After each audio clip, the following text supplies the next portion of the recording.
हमारी वफादारी पर तो आपको नाज होना चाहिए हुजूर।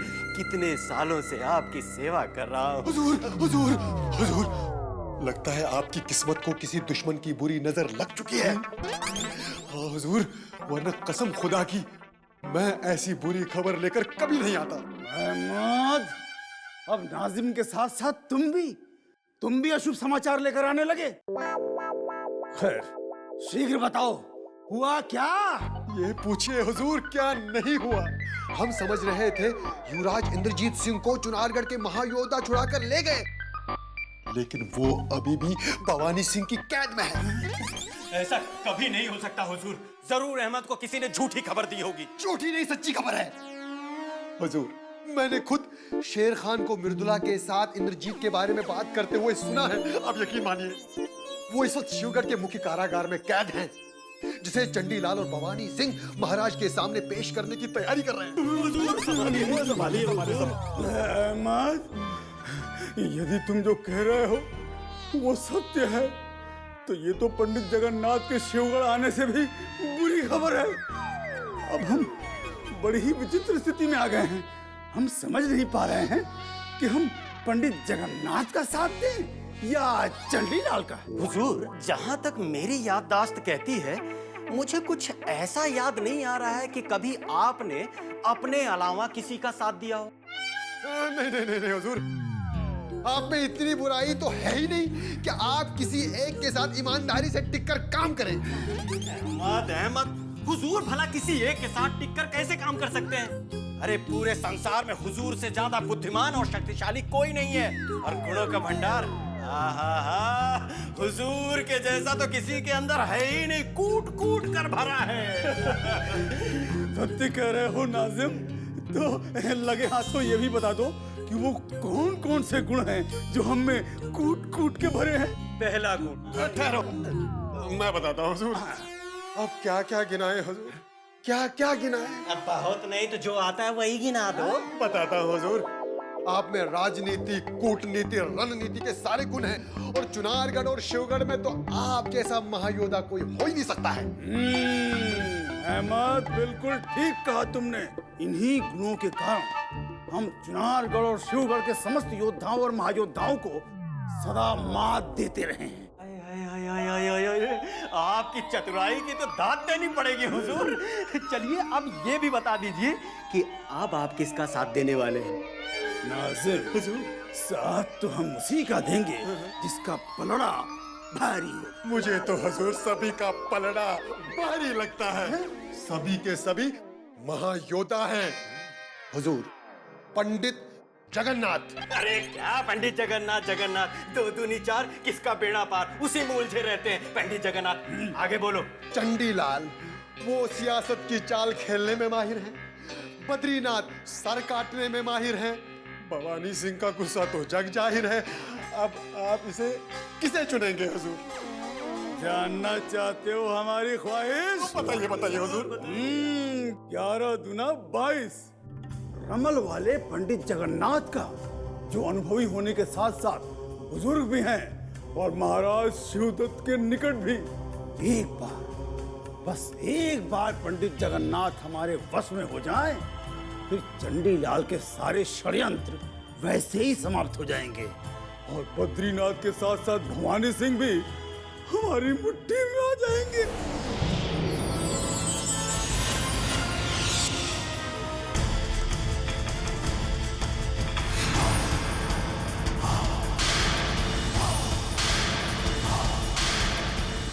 हम आपसे ही भेंट करने आ रहे थे बद्रीनाथ जी।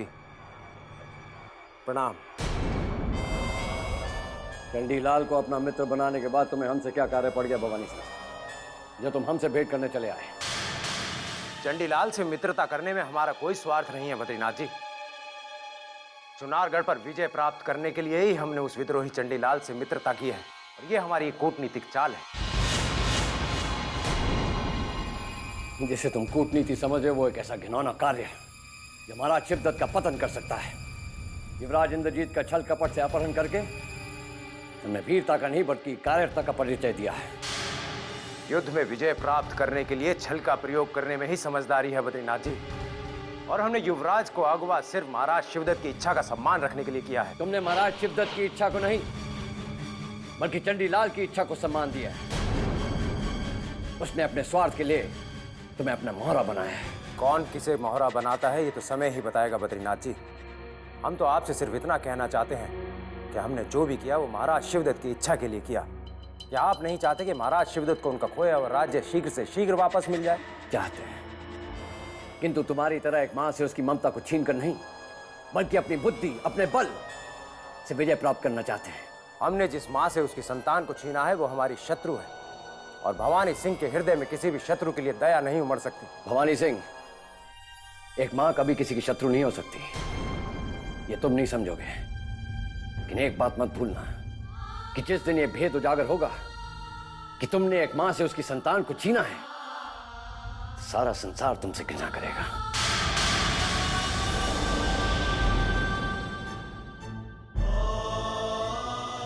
हमें संसार की नहीं, अभी तो अपने भगवान महाराज शिवदत्त के भविष्य की चिंता है बद्रीनाथ जी।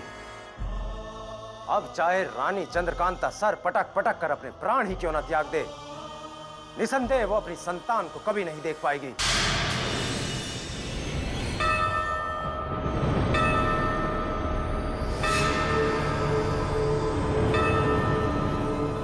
कौन कहता है आप सर्वशक्तिशाली हैं? कौन कहता है आप सर्वव्यापक और अपने भक्तों की रक्षा करते हैं? आप तो बस एक पत्थर की मूर्त हैं, जो कि ना कुछ बोलते हैं और ना हमारी आंसुओं की पीड़ा को सुनते हैं। हमारे पुत्र को शत्रु के राज्य में बंदी बनवाकर आपने हमारा विश्वास तोड़ा है। एक मां की ममता को उससे छीनकर आपने घोर अन्याय किया है। यदि हमारे युवराज को कुछ हो गया तो हम आपसे सदा सदा के लिए रूठ जाएंगे, आपकी आराधना नहीं करेंगे और कभी भी आपकी चौखट पर कदम नहीं रखेंगे।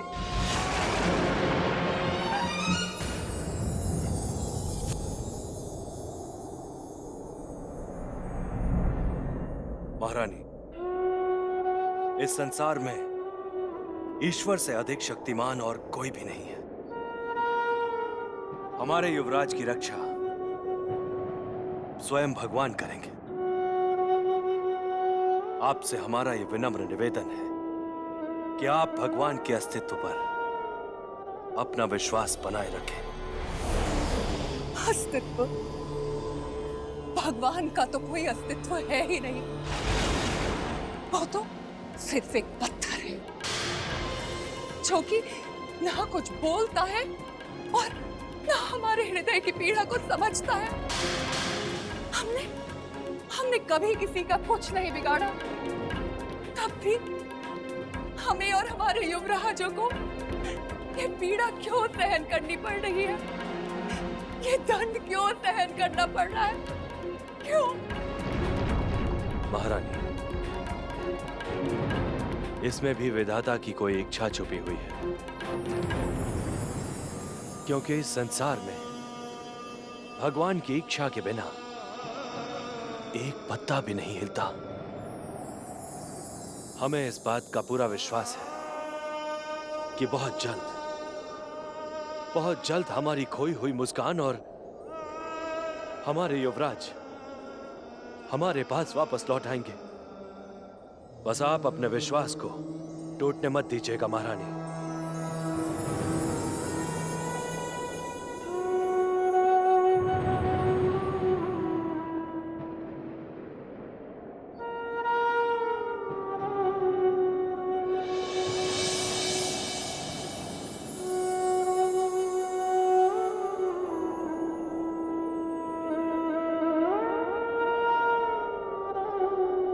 अब हम टूट चुके हैं भगवान, अब और बर्दाश्त नहीं होता।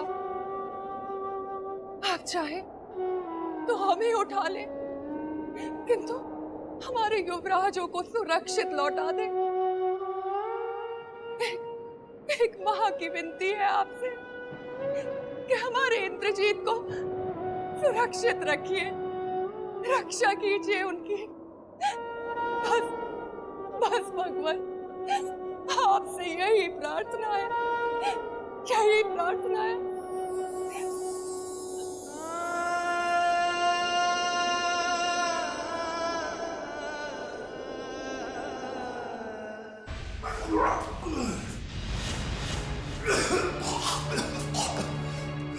इनके मुंह से इतना रक्त क्यों निकल रहा है?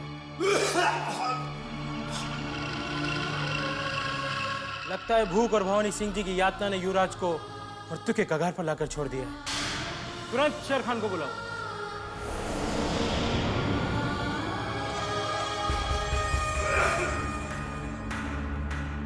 क्या हुआ पार सिंह? युवराज को क्या हुआ? पता नहीं हुजूर, देखिए युवराज लगातार खून भरी उल्टियां कर रहा है। युवराज के बदन का तो सारा खून बाहर आ गया।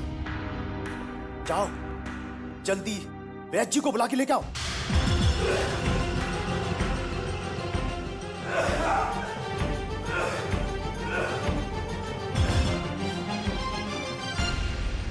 युवराज तो बेहोश हो गया। मुझे लगता है इसका बचना मुश्किल है। यदि ये मर गया तो हम भवानी सिंह जी को क्या उत्तर देंगे हुजूर? हार सिंह जी, इसके मरने से पहले भवानी सिंह जी को जाकर खबर कर दो कि युवराज की हालत बहुत नाजुक है, वरना भवानी सिंह जी हमें सूली पर चढ़ा देंगे। जाओ जल्दी जाओ।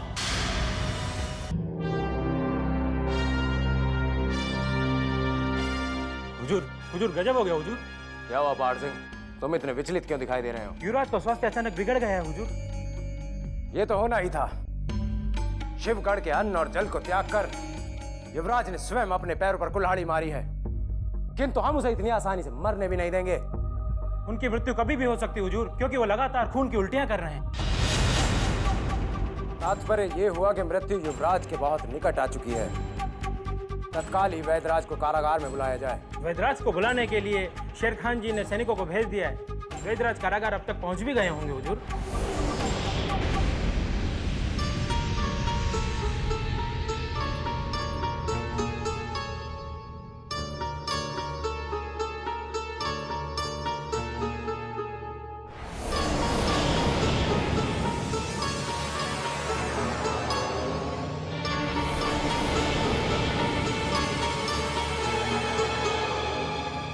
शेर खान जी, इनके शरीर के रक्त की एक एक बूंद समाप्त हो चुकी है और नाड़ी भी बड़ी तेजी से कम होती जा रही है। इनका बचना असंभव है। अगर युवराज मर गया तो हमारे सर पे मुसीबतों का पहाड़ टूट पड़ेगा। आपने तो अपने हुनर से मुर्दा इंसानों को जिंदा किया है। अगर आपने इसे ठीक कर दिया तो भवानी सिंह जी आपका घर हीरे जवाहरात से भर देंगे। हीरे जवाहरात से सब कुछ खरीदा जा सकता है, लेकिन किसी के प्राण नहीं लौटाए जा सकते। इन्हें तो सिर्फ अब भगवान ही बचा सकता है। तो फिर कह दो अपने भगवान से, वैदराज, इस युवराज की सांसें तब तक चलनी चाहिए जब तक हमारे भगवान महाराज शिवदत्त संबलपुर से लौट कर नहीं आ जाते। भवानी सिंह जी, मैंने कहा ना कि इनके शरीर में एक बूंद भी खून नहीं है। और भोजन की तो बात छोड़िए, 3-4 दिनों से इनके पेट में एक बूंद पानी तक नहीं गया है। इसलिए इनका बचना असंभव है।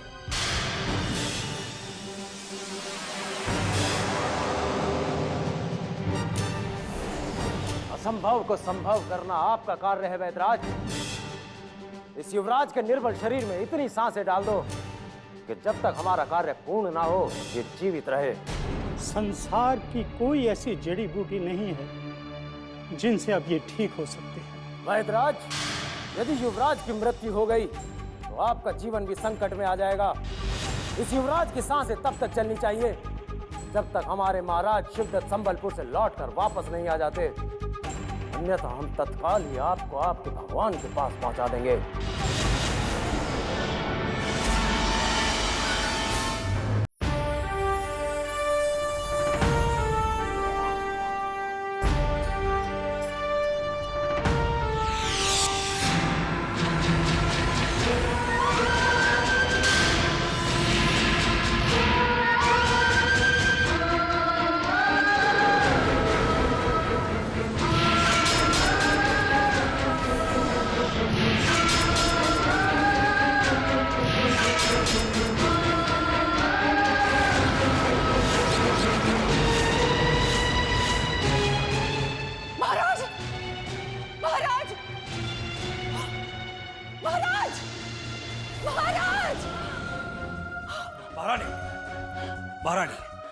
क्या हुआ महारानी? ये देखिए,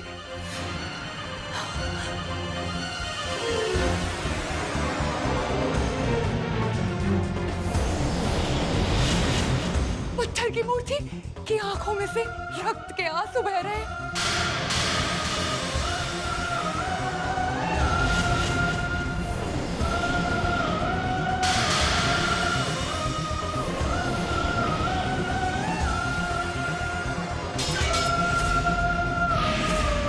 कोई ना कोई घोर अनर्थ हुआ है महाराज।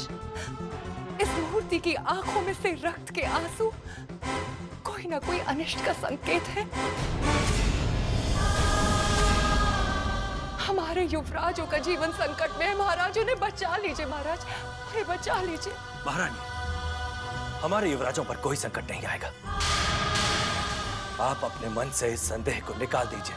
अब संदेह नहीं, हमें सत्य दिखाई देने लगा है।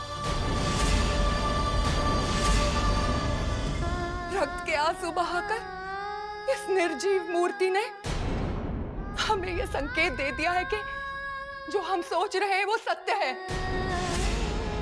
युवराज इंद्रजीत सिंह मृत्यु और जीवन के बीच में भटक रहे हैं महाराज, भटक रहे हैं। यदि हमारे युवराज पर एक कंकड़ भी गिरा तो हम शिवगढ़ के महल में संकटों के पहाड़ गिरा देंगे महारानी चंद्रकांता। आप इसी समय शिवगढ़ चेतावनी भरा संदेश भेज दीजिए महाराज। जगन सिंह। आज्ञा महाराज। तत्काल यह संदेश पत्र लिख दिया जाए और उसमें यह चेतावनी दे दी जाए कि यदि किसी भी शत्रु ने हमारे युवराज को स्पर्श भी किया तो हम शिवगढ़ के महल में मानव शवों का अंबार लगा देंगे और उन मानव शवों को नोच नोच कर खाने वाले गिद्ध और चील कौवों के सिवा अन्य कोई भी मनुष्य जीवित नहीं रह पाएगा। महाराज, मैं अभी रक्त की स्याही से यह संदेश लिखकर भूपेंद्र सिंह को शिवगढ़ के लिए रवाना कर देता हूं। और कोई आज्ञा महाराज? संदेश में ये भी लिख देना कि यदि संदेश मिलते ही हमारे युवराज को स्वतंत्र नहीं किया तो शिवगढ़ को तहस नहस कर दिया जाएगा।